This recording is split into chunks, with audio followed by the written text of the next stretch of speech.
have hated myself sitting there and watching an ASEAN session going on here on the stage. You saved me, I'm here.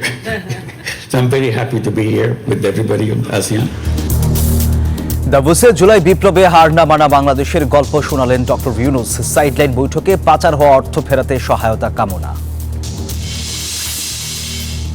জন্মসূত্রে নাগরিকত্ব বাতিলের ট্রাম্পের সিদ্ধান্তে সমালোচনার ঝড়। আদেশের বিরুদ্ধে 24 অঙ্গরাজ্য ও শহরে মামলা, উদ্বিগ্ন অভিবাসীরা। এবং উপদেষ্টার আশ্বাসের রাজপথ ছাড়ল মালয়েশিয়ার কলিং ভিসাধারীরা। আগামী এপ্রিলের মধ্যে শ্রমিক পাঠানোর প্রক্রিয়া শুরু। জুলাই বিপ্লবে বাংলাদেশের হার না মানা তরুণদের বিজয় গাথা বিশ্ব দরবারে তুলে ধরলেন প্রধান উপদেষ্টা ডক্টর মোহাম্মদ ইউনূস। বুধবার ওয়ার্ল্ড ইকোনমিক ফোরাম আয়োজিত আসিয়ান সংলাপে বাংলাদেশকে তুলে ধরেন তিনি। প্রধান উপদেষ্টা বলেন, কর্মমুখী সমাজ থেকে উদ্যোক্তামুখী সমাজের দিকে এগিয়ে যেতে হবে তরুণদের। দাভোসে ওয়ার্ল্ড ইকোনমিক ফোরামে বেশ কয়েকটি সাইডলাইন বৈঠক করেছেন প্রধান উপদেষ্টা। ইকোনমিক ফোরামের একটি বৈঠকে আসিয়ান নেতাদের সঙ্গে কথা বলেন ডক্টর ইউনূস। সেখানে মালয়েশিয়া এবং ভিয়েতনামের প্রধানমন্ত্রীরাও উপস্থিত ছিলেন। 22 জানুয়ারির আসিয়ানের বৈঠকে সামাজিক উদ্যোক্তা কার্যক্রমের উপর জোর দেন ডক্টর ইউনূস। উন্নয়ন ও ভবিষ্যৎ উন্নয়নে আমাদের সাফল্য নিজেদের তৈরি করতে হবে। বাংলাদেশের মতো বিশ্বের তরুণদের সামনে এগিয়ে নেয়ার কথা বলেন ডক্টর ইউনূস। আমাদের পাশ্চাত্য ব্যাংকিং সিস্টেম ফলো করতে হবে। ব্যাংকিং হতে হবে মানুষের সাথে ব্যাংকের সংযোগ। মাইক্রো ক্রেডিট অর্থাৎ ক্ষুদ্র ঋণ সহায়তা বাড়াতে হবে। প্রধান উপদেষ্টা রোহিঙ্গা সংকট নিরসনের সমাধানে বাংলাদেশকে সহযোগিতার কথা আলোচনায় তুলে ধরেন। রোহিঙ্গা ইস্যুতে সবার সহযোগিতাও দরকার। সুইজারল্যান্ডের দাভোসে এ পর্যন্ত আলোচনায় বাংলাদেশের গণতান্ত্রিক পরিবর্তন, রাজনৈতিক সংস্কার, বিদেশি বিনিয়োগ ও আঞ্চলিক রাজনৈতিক ইস্যুগুলো আলোচনায় এসেছে।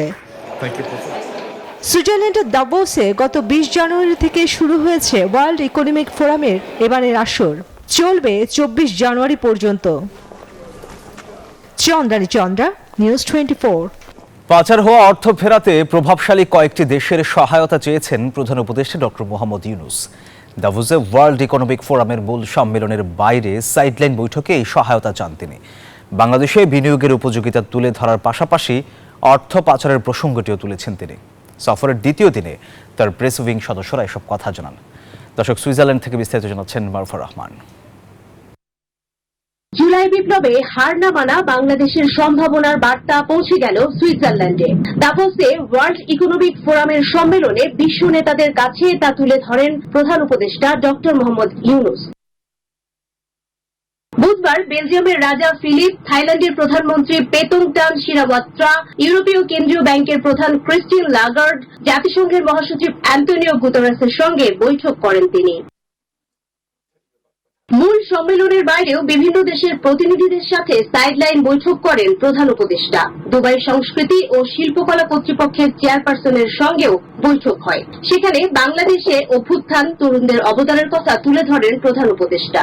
তারা তাদের জলবিদ্যুৎ করতে চায় এবং বাংলাদেশ সেটা কিনতে চায়। এটাকে কেন্দ্র করে যদি একটি অর্থনৈতিক ফোরাম গড়ে তোলা যায়, তাহলে এই ফোরামের মাধ্যমে বাংলাদেশ এবং নেপাল উভয় দেশে উপকৃত হবে, প্রচুর জব ক্রিয়েট হবে এই সেক্টরে। জুলাই অভ্যুত্থানের পর বদলে যাওয়া বাংলাদেশকে ঢেলে সাজাতে প্রভাবশালী দেশগুলোর কাছে সহায়তা চান প্রধান উপদেষ্টা। জার্মানির ফেডারেল মন্ত্রী উলফ গ্যাং স্মিথের সঙ্গে আলোচনায় পাচার হওয়া অর্থ ফেরাতে সহযোগিতা চান তিনি। মূল আলোচনাটা ছিল যে কিভাবে বাংলাদেশের সাথে ওরা আরও নিবিড়ভাবে কাজ করতে পারে রোহিঙ্গা ক্রাইসিস নিয়ে। এবং আপনি জানেন যে বাংলাদেশ এবছরই একটা বড় রকমের একটা রোহিঙ্গা নিয়ে একটা ইন্টারন্যাশনাল কনফারেন্স করতে যাচ্ছে এবং এই ইন্টারন্যাশনাল কনফারেন্সে UNHCRও থাকবে এবং তারা বলেছে যে তারা ফুললি কোঅপারেট করবে। বাংলাদেশে বিনিয়োগ বাড়ানো ও তরুণদের কর্মসংস্থান বাড়ানোর আহ্বানও জানান সবার প্রতি। সাইডলাইন বৈঠকে রোহিঙ্গা প্রত্যাবাসনে থাইল্যান্ডের প্রধানমন্ত্রীর সহযোগিতা চেয়েছেন বাংলাদেশ অন্তর্বর্তীকালীন সরকার। Marufa Rahman, news 24, Davos, Switzerland. যুক্তরাষ্ট্রে জন্মসূত্রে নাগরিকত্ব পাওয়ার সুযোগ বাতিল করে প্রেসিডেন্ট ট্রাম্পের নেওয়া সিদ্ধান্তে সমালোচনার ঝড় উঠেছে। খোদ মার্কিনিরাও ক্ষোভ জানাচ্ছেন। এই আদেশের বিরুদ্ধে 24 অঙ্গরাজ্য ও শহরে মামলা করেছেন ডেমোক্র্যাটরা। আর এমন সিদ্ধান্তে উদ্বিগ্ন যুক্তরাষ্ট্রে বসবাসরত ভিনদেশিরা। এদিকে চিন্তার ভাঁজ অভিবাসী বাংলাদেশিদের কপালেও। যুক্তরাষ্ট্র থেকে আরিফুর রহমানের তথ্যচিত্রে ডেস্ক রিপোর্ট। যুক্তরাষ্ট্রের প্রেসিডেন্ট হিসেবে ডোনাল্ড ট্রাম্পের প্রত্যাবর্তনে লাভ ক্ষতির হিসেব চলছে বিশ্বজুড়ে। তবে এই রিপাবলিকানের ফের হোয়াইট হাউসে প্রবেশে সবচেয়ে বেশি মাশুল গুনতে শুরু করেছেন অবৈধ অভিবাসীরা। দায়িত্ব নিয়েই জন্মসূত্রে যুক্তরাষ্ট্রের নাগরিকত্ব বাতিল থেকে শুরু করে সীমান্তে জরুরি অবস্থা জারি সহ বেশ কিছু পদক্ষেপ নিয়েছেন ট্রাম্প। অবৈধ অভিবাসীদের গ্রেপ্তারে যুক্তরাষ্ট্রের গির্জা ও স্কুলগুলোতে পুলিশি অভিযানেও সম্মতি দিয়েছেন। জন্মসূত্রে নাগরিকত্ব বাতিলের সিদ্ধান্ত নিয়ে সমালোচনা শুরু হয়েছে ব্যাপকভাবে। ডোনাল্ড ট্রাম্পের দেয়া নির্বাহী আদেশের বিরুদ্ধে চ্যালেঞ্জ জানিয়ে মামলা হয়েছে ডেমোক্র্যাট নিয়ন্ত্রিত 22টি অঙ্গরাজ্য ও 2টি শহরে। এই আইনি লড়াইয়ে শরিক হয়েছে বিভিন্ন নাগরিক অধিকার সংগঠনও। আমি মনে করি আমাদের দেশ অভিবাসীদের উপর নির্মিত এবং আমাদের জন্মগত নাগরিকত্বের কারণ হলো মানুষকে এখানে আসতে উৎসাহিত করা। যদি আমরা আমাদের দেশকে উন্নত করতে চাই তাহলে এটি সর্বোত্তম উপায়। ট্রাম্প প্রশাসনের এই সিদ্ধান্তে হতাশা প্রকাশ করেছে যুক্তরাষ্ট্রে বসবাসরত ভিনদেশিরা। চিন্তার ভাঁজ অভিবাসী বাংলাদেশিদের কপালেও। তবে এই আইনে আগে যারা নাগরিকত্ব পেয়েছেন তাদের উপর কোনো প্রভাব পড়বে না বলে জানিয়েছেন বিশেষজ্ঞরা। This executive order does not affect anybody that happened before yesterday. After anybody who is born in the United States, if their parents are not green card holder or citizen, their children will not be considered automatic US citizen by birth. নতুন শর্ত অনুযায়ী সন্তানের পিতামাতার মধ্যে অন্তত একজনকে যুক্তরাষ্ট্রের নাগরিক হতে হবে অথবা থাকতে হবে গ্রিন কার্ড। তবেই তাদের সন্তানদের ভবিষ্যতে যুক্তরাষ্ট্রের নাগরিক হওয়ার সুযোগ মিলবে। Desk report, news 24। Donald Trump ক্ষমতা গ্রহণের পর থেকে নথিপত্রহীন অভিবাসীদের ধরপাকড়ে যুক্তরাষ্ট্রের বিভিন্ন রাজ্যে অভিযান শুরু হয়েছে। নিউ ইয়র্কের ব্রুকলিন বরোর ফলটন এলাকা থেকে 4 বাংলাদেশিকে গ্রেপ্তার করেছে immigration and customs enforcement ICE. ধরপাকড় চলছে দেশটির অন্যান্য অঙ্গরাজ্যেও। নথিপত্রহীন সন্দেহভাজন অভিবাসীদের ব্যাপক মাত্রায় জিজ্ঞাসাবাদও করা হচ্ছে। এতে আতঙ্কে আছেন যুক্তরাষ্ট্রের নথিপত্রহীন অবৈধ অভিবাসীরা, আর দুশ্চিন্তায় রয়েছেন নথিপত্রহীন বাংলাদেশিরাও।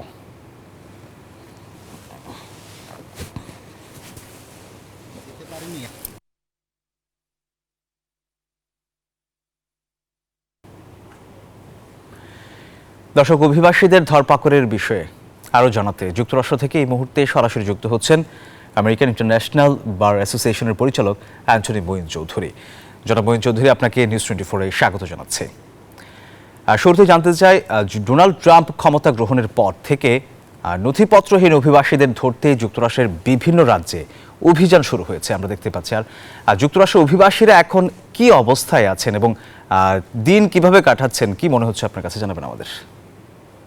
ধন্যবাদ। আমি প্রথমে বলতে চাই, যারা এই দেশে বৈধভাবে এসেছেন এবং বৈধভাবে থাকছেন, যাদের ইউএস সিটিজেনশিপ আছে বা বৈধভাবে গ্রিন কার্ড পেয়েছেন, তাদের ভয়ের কোনো কারণ নাই। যারা এই দেশে এসে কোনো কেস ফাইল করেছেন, ওয়ার্ক পারমিট তাদের আছে এবং তাদের কেস পেন্ডিং আছে, তাদেরও ভয়ের কোনো কারণ নাই। এবং যাদের কেস আপিলে আছে তাদেরও ভয়ের কোনো কারণ নাই। যাদের ভয়ের কারণ তারা হচ্ছে, অনেকেই ইতিমধ্যে অলরেডি ডিপোর্ট হয়ে গেছে, ফাইনাল অর্ডার আছে তাদের নামে, তাদেরকে বের করার পরিকল্পনা হচ্ছে এবং ম্যাস ডিপোর্টেশন এটাকেই বলা হচ্ছে। এবং অনেকে হয়তো আমেরিকা ঢোকার পরে তারা কোনো কিছু ফাইল করে না, দে বিকাম ফিউজিটিভস, তাদেরকে অ্যারেস্ট করা খুবই ইজি। এবং অনেকে আছে যারা এইখানে আসে হয়তো টুরিস্ট ভিসা, স্টুডেন্ট ভিসা আসছে, তাদের ওই স্ট্যাটাসটা এখনো নাই, তারা স্ট্যাটাস এক্সটেন্ডও করে নাই এবং কোনো ধরনের প্রক্রিয়ার মধ্যে নাই, তাদেরকে বলা হয় আনডকুমেন্টেড, তাদেরকে অ্যারেস্ট করা হবে। তার মধ্যে গুরুতরভাবে যারা যারা কোনো ক্রাইমে জড়িত বা অভিযুক্ত বা ফাইনাল যাদের সাজা হয়ে গেছে কোনো ক্রিমিনাল কেসে, তাদেরকে ধরতে হবে খুব প্রায়োরিটি ভিত্তিতে। তো সবাই আতঙ্কে তারাই আছে যারা কোনো অপরাধ করেছে বা তাদের কোনো ধরনের ফাইল পেন্ডিং এ, তারা আতঙ্কে থাকার কথা, তাদেরকে আমরা বলবো সতর্ক থাকতে হবে, কারণ সবাই সবার নিজের কেসটা জানে, যার যার নিজস্ব অ্যাটর্নির সাথে কথা বলবে এবং পরবর্তী পদক্ষেপ, অনেকের ক্ষেত্রে আছে যে কোনো পদক্ষেপই নেওয়া সম্ভব না, অনেকের হয়তো 10 বছর আগে তার ডিপোর্টেশন হয়ে গেছে, সে কোনো কারণে এই দেশ থেকে যায় নাই বা যেতে ইচ্ছা করে নাই, সে এখন তার আর কোনো কেস রিওপেন করারও হয়তো সুযোগ থাকবে না, এই ক্ষেত্রে তাদের চিন্তার বিষয়। জনাব মঈন চৌধুরী, আপনাকে ধন্যবাদ।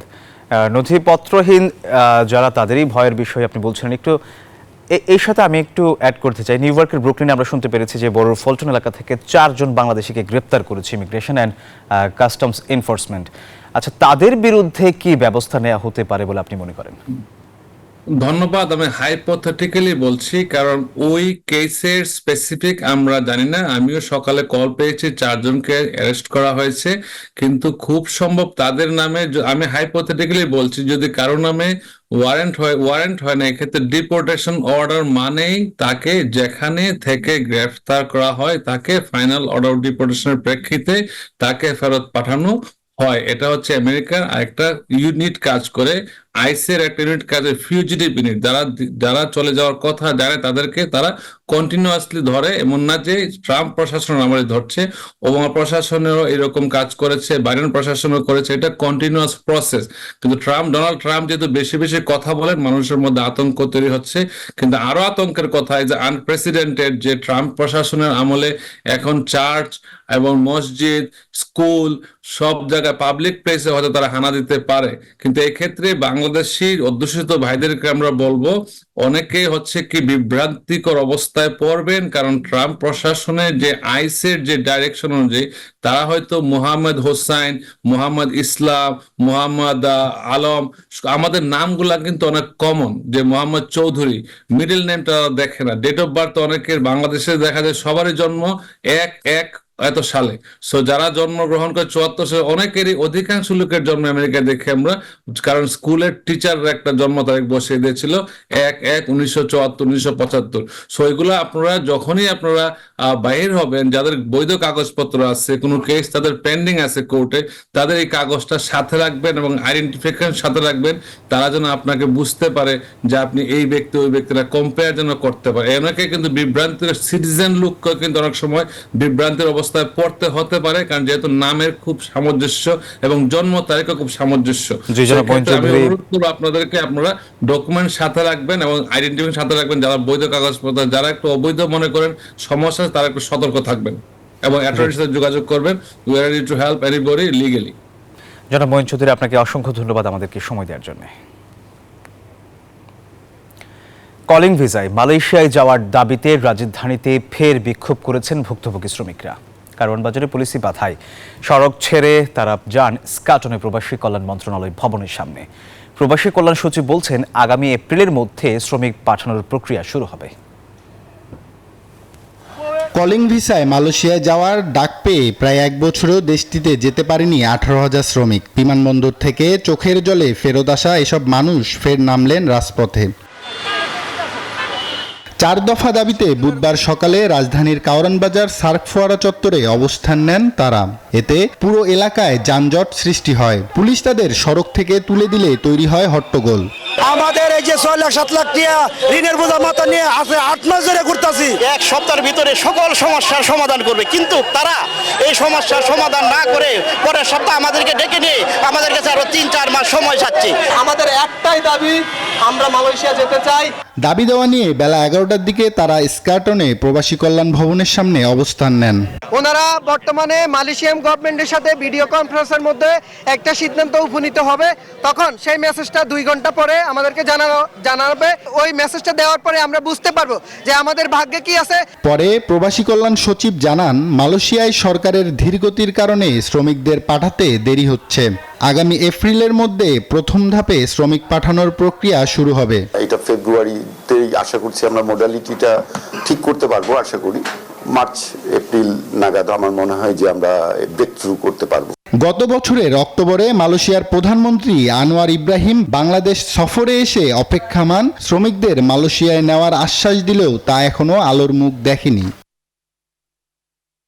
আব্দুল্লাহ মামুন, নিউজ 24, ঢাকা। লেবাননে জিয়াউর রহমানের 89তম জন্মবার্ষিকী ও সাবেক প্রধানমন্ত্রী বিএনপি চেয়ারপারসন বেগম খালেদা জিয়ার সুস্থতা কামনা করে দোয়া ও আলোচনা সভা অনুষ্ঠিত হয়েছে। যুবদল নাভা শাখার উদ্যোগে আলোচনা সভায় সভাপতিত্ব করেন যুবদল নাভা শাখার সভাপতি মহসিন মিয়া। সাধারণ সম্পাদক রিপন হাওলাদারের সঞ্চালনায় অনুষ্ঠানে প্রধান অতিথি ছিলেন যুবদল লেবানন কেন্দ্রীয় কমিটির সভাপতি মোহাম্মদ আফজাল হোসেন। প্রধান বক্তা ছিলেন সাধারণ সম্পাদক আনোয়ার হোসেন শাহ আলী। বিশেষ অতিথি ছিলেন নাজমুল হোসেন নীরব ও মোহাম্মদ মুক্তার মিয়া। স্পেনের মাদ্রিদে মহানগর বিএনপি আয়োজিত শহীদ রাষ্ট্রপতি জিয়াউর রহমানের 89তম জন্মবার্ষিকী ও দোয়া মাহফিল অনুষ্ঠিত হয়েছে। সংগঠনের সভাপতি সোহেল আহমেদের সভাপতিত্বে ও সম্পাদক কাজী জসিমের পরিচালনায় প্রধান অতিথি ছিলেন স্পেন বিএনপির সভাপতি জামাল উদ্দিন মনির। বাংলা টাউন রেস্টুরেন্টে আয়োজিত অনুষ্ঠানে স্বাগত বক্তব্য রাখেন সাংগঠনিক সম্পাদক পারভেজ আহমেদ, বিএনপি নেতা সৈয়দ নাসিম, আব্দুল আউয়াল, শহীদুল ইসলাম, দিন মোহাম্মদ, শাফিন মজুমদার, মানিক ব্যাপারী, আব্দুল মজিদ সুজন, মোহাম্মদ সাইদ, মিনহাজ আহমেদ সহ আরও অনেকেই।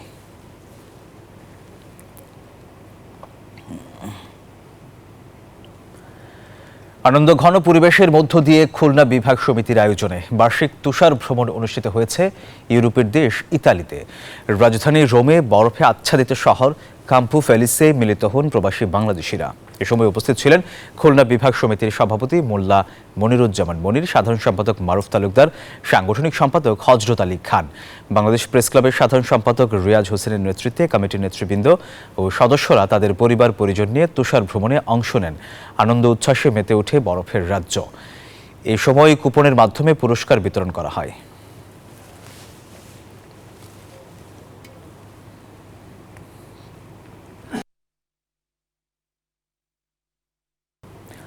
মিশিগানে হেক্সাস এডুকেশনের 18তম প্রতিষ্ঠা বার্ষিকীতে কমিউনিটির বিশিষ্ট ব্যক্তিদের সম্মাননা স্মারক প্রদান করা হয়েছে। ওয়ারেন শহরে হেক্সাস এডুকেশন কার্যালয়ে আয়োজিত এই অনুষ্ঠানে অতিথিদের স্বাগত জানান প্রতিষ্ঠানের প্রতিষ্ঠাতা জাহিদ আহমেদ। সম্মাননা স্মারকপ্রাপ্তরা হলেন নাসির সবুজ, দেলোয়ার আনসার, বকুল তালুকদার, আব্দুল হাকিম, সাংবাদিক ফয়সাল আহমেদ মুন্না।